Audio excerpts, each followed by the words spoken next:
প্রত্যেকটা মেয়ের জীবনে একটা আশা থাকে, তার সে বৈবাহিক জীবনে একটা মনের মতন স্বামী পাবে, যে তার সুখ দুঃখ সব কিছুর পাশাপাশি হবে, দায়িত্ব নেবে।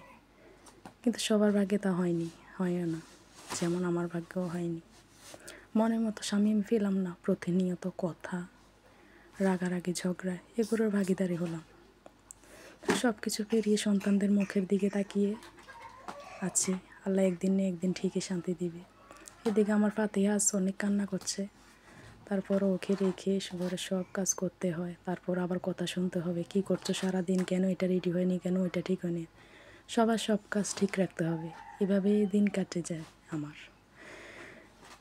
থাক, আল্লাহ সবারই সব কিছু দেয় না, একদিন না একদিন সবার ভাগ্য ঠিক করে দিবে, এই আশায় আছে।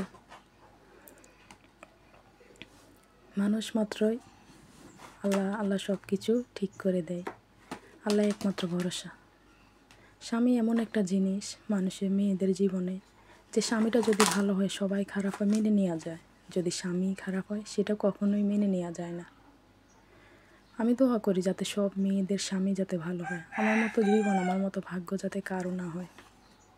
অনেক কষ্ট করার পর যদি স্বামীর একটু ভালো কথা শুনে মনে অনেক প্রশান্তি আসে। যদি এত কষ্ট করার পর স্বামীর কাছ থেকেও আঘাত পেতে হয়, তাহলে আর সেই দুঃখ আর বলার মতো, প্রকাশ করার মতো কোনো জায়গায় থাকে না। সফলতার পিছনে অনেকেই দৌড়ায়, তেমনি আমিও দৌড়াচ্ছি। সফল হবো একদিন ইনশাআল্লাহ, যদি পাশে থাকি সবাই। ঘরের সব কাজকর্ম নিজেকেই করতে হয়।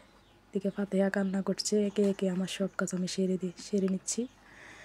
ভাত বসালাম হাঁড়িতে। নিজের খেয়াল রাখার সময়ই থাকে না, সবার সব কিছু ঠিক করতে করতে কখন যে নিজেরও একটু যত্নের প্রয়োজন সেটাই ভুলে যাই।